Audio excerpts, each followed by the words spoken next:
밤이 깊어갑니다. 수백만 개의 창문 너머 사람들은 잠이 듭니다. 심장은 느리게 뛰고 호흡은 깊어지고 몸은 완전한 휴식 상태로 빠져들죠. 하지만 뇌는 멈추지 않습니다. 오히려 더 활발해집니다. 깨어있을 때보다 더 강렬하고 자유롭게 활동하죠. 그리고 그 순간 우리는 또 다른 세계로 들어갑니다. 현실에서는 불가능한 일들이 일어나고 죽은 사람을 만나기도 하며 하늘을 날거나 시간과 공간의 법칙이 무너지기도 합니다. 우리는 그것을 꿈이라고 부릅니다. 인류는 수천 년 동안 꿈에 대해 질문해 왔습니다. 고대 이집트인들은 꿈을 신의 메시지라고 믿었고 그리스인들은 꿈에서 미래를 보려고 했죠. 프로이트는 꿈을 무의식의 창이라고 했고 현대과학은 꿈을 뇌의 화학작용이라고 말합니다. 하지만 여전히 풀리지 않는 질문이 있습니다. 인간은 왜 꿈을 꾸는 걸까요? 지금부터 20분 동안 꿈의 세계로 함께 떠나보시죠. 꿈을 이해하기 위해서는 먼저 수면을 이해해야 합니다. 우리가 잠들 때 뇌는 단순히 꺼지는 것이 아닙니다. 오히려 매우 정교한 사이클을 시작하죠. 수면은 크게 두 가지 단계로 나뉩니다. 비렘 수면 그리고 렘 수면입니다. 비렘 수면은 렘이 아닌 수면을 의미합니다. 이 단계에서 우리 몸은 깊은 휴식에 들어갑니다. 뇌파는 느려지고 심박수는 낮아지고 체온이 떨어지죠. 1단계에서 3단계까지 점점 더 깊은 잠에 빠져듭니다. 이때 우리는 거의 꿈을 꾸지 않습니다. 하지만 약 90분이 지나면 놀라운 일이 벌어집니다. 렘 수면, 레퍼드 아이 무브먼트 슬리프, 즉 빠른 안구 운동 수면이 시작되는 것이죠. 눈을 감고 있지만 눈동자는 마치 무언가를 보고 있는 것처럼 빠르게 움직입니다. 그리고 이때 뇌는 완전히 깨어납니다. 렘 수면 중 뇌파는 깨어 있을 때와 거의 구별할 수 없을 정도로 활발합니다. 시각 피질이 활성화되고 감정을 담당하는 편도체가 깨어나고 기억을 관장하는 해마가 작동하죠. 하지만 논리와 판단을 담당하는 전두엽은 잠들어 있습니다. 그래서 우리는 꿈에서 황당한 일을 경험해도 이상하다고 느끼지 못합니다. 하늘을 나는 것이 당연하고 죽은 사람을 만나는 것이 자연스러우며 시간이 뒤죽박죽인 것이 문제가 되지 않죠. 이것이 바로 꿈입니다.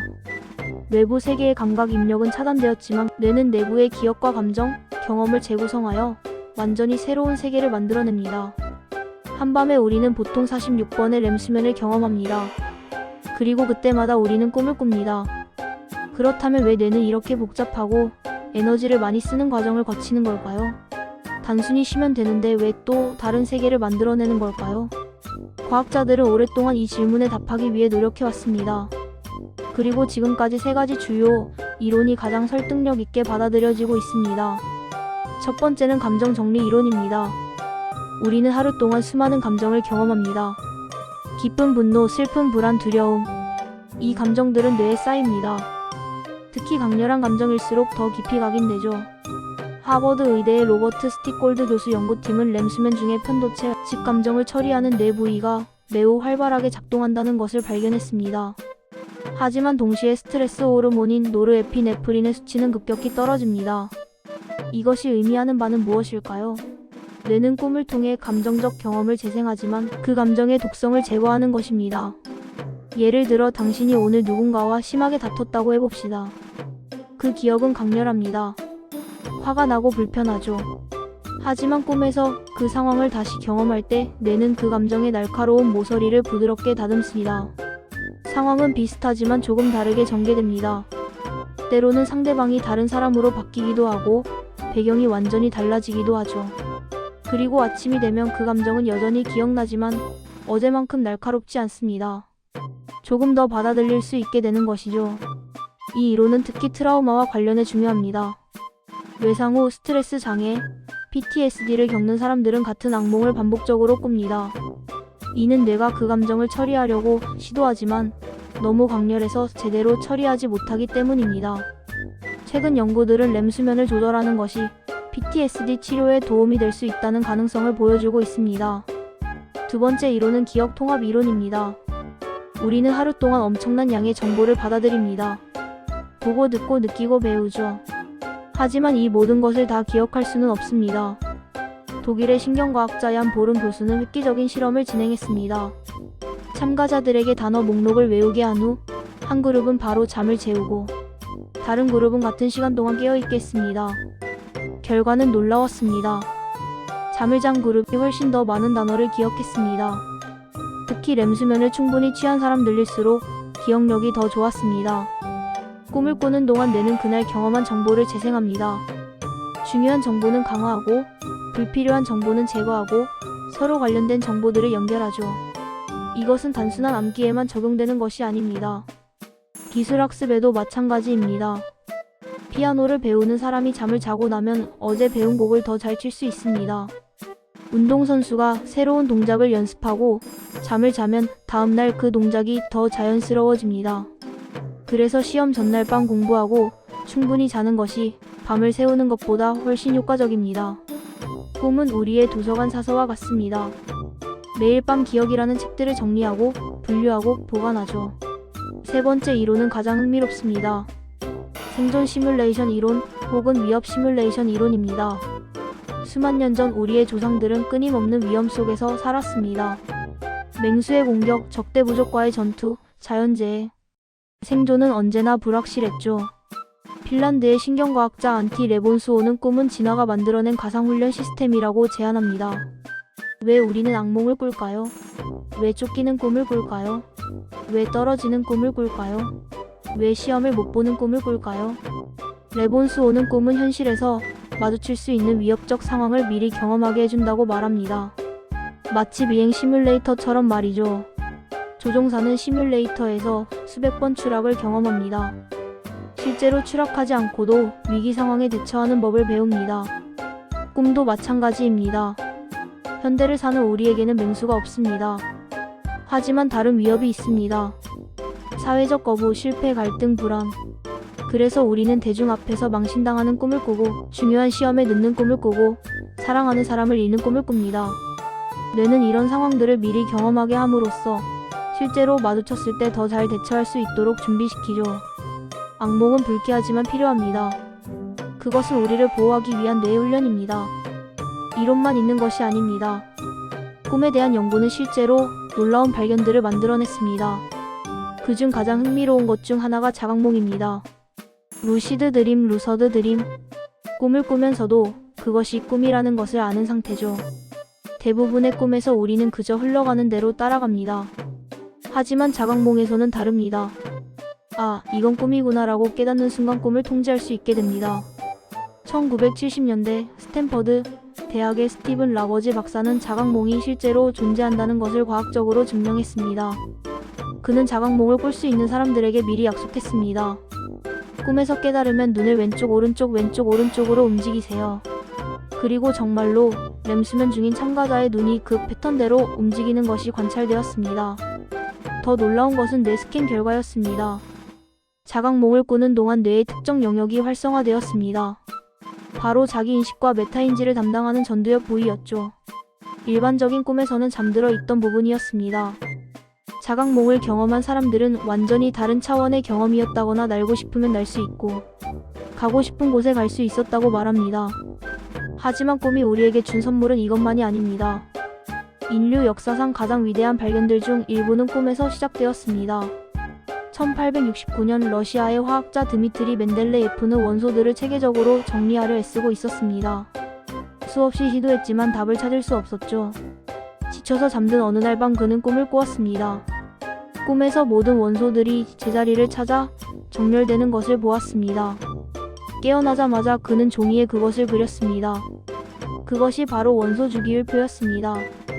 1964년 비틀즈의 폴 맥카트니는 꿈에서 아름다운 멜로디를 들었습니다. 너무 완벽해서 그는 분명 어디선가 들은 곡이라고 생각했습니다. 여러 음악가들에게 물어봤지만 아무도 그 곡을 몰랐죠. 그 곡은 예스터데이가 되었습니다.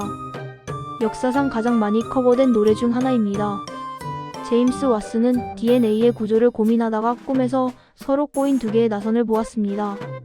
구글의 레리 페이지는 꿈에서 웹 전체를 다운로드하고 링크들의 관계를 분석하는 아이디어를 얻었습니다. 그것이 페이지랭크 알고리즘의 시작이었죠. 왜 꿈에서 이런 일이 일어날까요? 깨어있을 때 우리의 뇌는 논리적이고 선형적으로 사고합니다. 어에서 B로, B에서 C로. 하지만 꿈에서는 다릅니다. 전혀 관련 없어 보이는 것들이 연결됩니다. 과거의 기억, 최근의 경험, 추상적 개념들이 자유롭게 섞입니다. 그리고 때로 그 무작위한 연결 속에서 천재적인 아이디어가 탄생합니다. 하지만 여전히 우리가 모르는 것들이 있습니다. 과학이 아무리 발전해도 꿈은 여전히 신비로운 영역입니다. 왜 어떤 꿈은 생생히 기억나고 어떤 꿈은 즉시 사라질까요? 우리는 매일 밤 여러 개의 꿈을 꿉니다. 하지만 대부분은 깨어나는 순간 사라집니다. 마치 모래알이 손가락 사이로 빠져나가듯 말이죠. 신경과학자들은 꿈을 기억하려면 깨어나는 순간이 중요하다고 말합니다. 렘수면 중에 깨어나면 꿈을 기억할 확률이 높지만 깊은 수면 단계에서 깨어나면 대부분 잊어버립니다. 또 하나의 이유는 작업 기억의 한계입니다. 꿈의 내용은 단기 기억에만 저장됩니다. 깨어나자마자 다른 생각을 하거나 움직이기 시작하면 그 기억은 덮어써집니다. 그래서 꿈 일기를 쓰는 사람들은 깨어나자마자 움직이기 전에 바로 기록합니다. 왜 같은 악몽이 반복될까요? 어떤 사람들은 같은 악몽을 수없이 반복해서 꿉니다. 같은 장소, 같은 상황, 같은 두려움. 이것은 뇌가 아직 해결하지 못한 문제가 있다는 신호입니다. 해결되지 않은 트라우마, 처리되지 않은 불안, 직면하지 못한 두려움. 뇌는 계속 그 문제를 처리하려고 시도합니다. 하지만 너무 강렬하거나 복잡해서 한 번에 해결할 수 없죠. 그래서 같은 꿈이 반복됩니다. 흥미롭게도 심리치료를 통해 그 문제를 다루기 시작하면 악몽의 빈도가 줄어드는 경우가 많습니다. 뇌가 드디어 그 감정을 처리할 수 있게 되기 때문입니다. 왜 꿈에서는 논리적 오류를 느끼지 못할까요? 꿈에서 당신은 동시에 두 곳에 있을 수 있습니다. 죽은 할머니가 살아계시고 집이 학교로 변하고 시간이 거꾸로 흐릅니다. 하지만 꿈을 꾸는 동안에는 이 모든 것이 자연스럽습니다. 왜 그럴까요? 답은 전두엽에 있습니다. 전두엽은 논리적 사고와 비판적 판단을 담당합니다. 이건 말이 안 되라고 생각하게 하는 부분이죠. 하지만 렘수면 중에는 전두엽의 활동이 급격히 감소합니다. 그래서 우리는 꿈의 불합리함을 인식하지 못합니다. 오히려 그것을 받아들이고 그 안에서 살아갑니다. 자각몽이 특별한 이유도 여기에 있습니다. 자각몽에서는 전두엽의 일부가 다시 깨어나면서 이건 꿈이야 라는 판단을 할 수 있게 됩니다. 왜 꿈에서는 시간 감각이 다를까요? 몇 분의 꿈이 몇 시간처럼 느껴지기도 하고 긴 꿈이 순식간에 지나가기도 합니다. 꿈에서 시간은 늘어나고 줄어들고 멈추고 뒤틀립니다. 뇌에는 시간을 측정하는 내부 시계가 있습니다. 하지만 꿈에서는 이 시계가 제대로 작동하지 않습니다. MIT의 연구자들은 우리가 긴 꿈이라고 느끼는 것은 실제로 시간이 오래 걸린 것이 아니라 많은 사건이 압축되어 있기 때문이라고 밝혔습니다. 뇌는 꿈에서 정보를 빠른 속도로 처리합니다. 깨어있을 때보다 훨씬 빠르게 말이죠. 그래서 짧은 시간에 많은 일이 일어날 수 있습니다. 이 모든 질문에 대해 과학은 아직 완전한 답을 갖고 있지 않습니다. 하버드, MIT, 런던 대학교, 스탠퍼드 세계 최고의 연구실에서 매일 새로운 발견이 이루어지고 있습니다. 기능적 자기공명 영상, fMRI, 뇌파 측정 장치, EEG 이런 기술들을 통해 우리는 꿈을 꾸는 뇌를 실시간으로 관찰할 수 있게 되었습니다.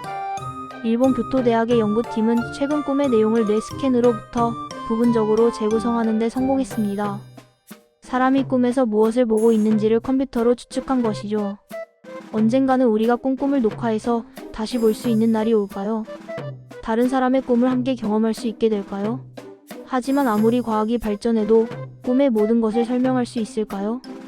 어쩌면 꿈은 영원히 신비의 영역으로 남을지도 모릅니다. 그리고 그것이 오히려 아름다운 것일지도 모릅니다. 오늘 밤 당신도 꿈을 꿀 것입니다. 어쩌면 지금 이 순간에도 전 세계 수십억 명의 사람들이 각자의 꿈속에 있을 것입니다. 어떤 사람은 하늘을 날고 있을 것이고, 어떤 사람은 오래전 떠난 사람을 만나고 있을 것이고, 어떤 사람은 해결책을 찾고 있을 것입니다. 우리는 꿈이 단순한 환상이라고 생각했습니다. 의미 없는 뇌의 잡음이라고 생각했죠. 하지만 이제 우리는 압니다. 꿈은 뇌가 우리를 돌보는 방식입니다. 상처받은 감정을 치유하고, 중요한 기억을 보존하고, 다가올 위험에 대비하게 합니다. 우리가 꾸는 모든 꿈은 우리가 살아온 삶의 조각들로 만들어진 이야기입니다. 기쁨과 슬픔, 사랑과 상실, 희망과 두려움. 평생 동안 우리는 약 6년을 꿈속에서 보냅니다. 6년. 그것은 결코 짧은 시간이 아닙니다. 어쩌면 꿈은 우리가 진정한 자신과 만나는 시간인지도 모릅니다. 깨어있을 때는 숨기고 있던 감정, 의식하지 못했던 욕망, 잊고 있던 기억들. 꿈은 우리에게 말합니다. 때로는 위로의 말을, 때로는 경고의 말을, 때로는 희망의 말을. 악몽조차도 의미가 있습니다. 그것은 내가 우리를 보호하려는 몸부림입니다. 조심하라는 메시지, 이것을 극복해야 한다는 신호입니다. 그리고 아침이 오면 우리는 깨어납니다. 꿈은 사라지고 현실이 다시 시작됩니다. 하지만 꿈이 우리에게 준 것은 남아 있습니다. 조금 더 가벼워진 마음, 조금 더 선명해진 기억, 조금 더 강해진 우리 자신. 만약 당신이 오늘 밤 꿈을 기억한다면 그것을 소중히 여기세요. 그것은 당신의 뇌가, 당신의 마음이 당신에게 전하고 싶었던 메시지입니다. 인간은 왜 꿈을 꿀까요? 어쩌면 그 질문 자체가 답인지도 모릅니다. 우리는 꿈을 꾸기 때문에 인간입니다. 꿈은 우리를 더 나은 사람으로 만듭니다. 더 건강하게, 더 창의적으로, 더 회복력 있게. 오늘 밤 당신이 눈을 감을 때 두려워하지 마세요. 당신의 뇌는 당신을 지키고 있습니다. 당신의 꿈은 당신을 치유하고 있습니다. 그리고 내일 아침 당신이 깨어날 때 당신은 조금 더 나아져 있을 것입니다. 잘 자요. 그리고 좋은 꿈 꾸세요.